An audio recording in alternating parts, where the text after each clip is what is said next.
Clintons.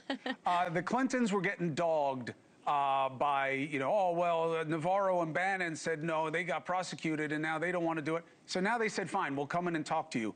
What do you think they can shed light on? The one thing that I have questions on, and as you said before, there is no, at least right now, open criminal investigation into the Clintons, right?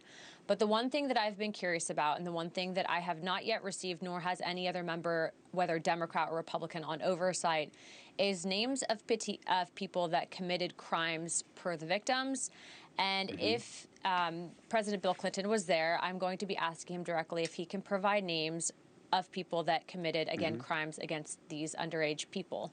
I do think, though, if you look over some of the evidence that's come out, it is deeply disturbing. And I'm not even just referencing the stuff about President Clinton. I'm talking about some of the witness testimony. Obviously, there was stories of, people being forced to have children and then having those children taken from them. It's very dark, and it does not make me feel good that some of the most elite and powerful in this country were choosing to be around someone like Jeffrey Epstein.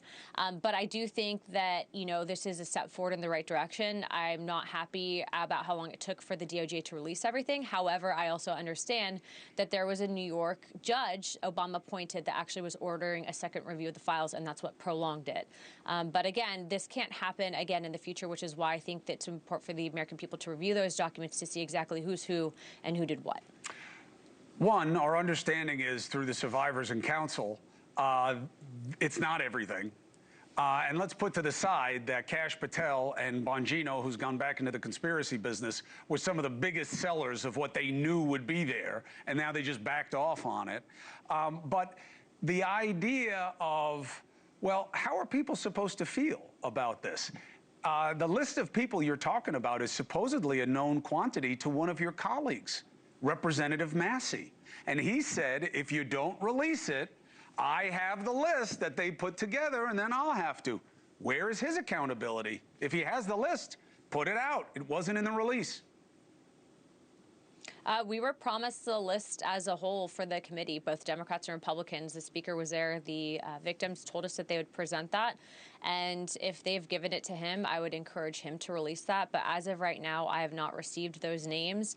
I did, and I have been talking directly to one of the victims, and unfortunately her information was released. And so we immediately got her information taken down. Obviously, with that type of level of document release, there may be mistakes on behalf of the DOJ, and that's obviously unacceptable. Yeah. And so we were able to take down the information. But I do think that those names need to be publicly out there. So if he does have those, I encourage him to release them. Well, I mean, he's said that he has them. And I wouldn't put it on the survivors. They don't deserve the heat that comes along with that kind of disclosure. He does. He's an elected representative. I think that they can do it through their attorneys, so it's not one survivor maybe actually listing out and naming names. They can do it in ways to where they can provide it to us where people's identities are protected, et cetera, in regards to their survivors. But again, if there's criminal wrongdoing, then the DOJ needs to bring charges, but we can't do that if we don't have names. And so that's what I'll be focusing on as far as my line of questioning is concerned for the president and for the secretary. And I think that a number of other, representatives may have similar questions. APL, I appreciate you being on the show, as always. Good luck doing the work of the people. Thanks. Take care. Thank you for watching. Subscribe below and download our NewsNation app right now on your phone, and you will get fact-based, unbiased news for all Americans.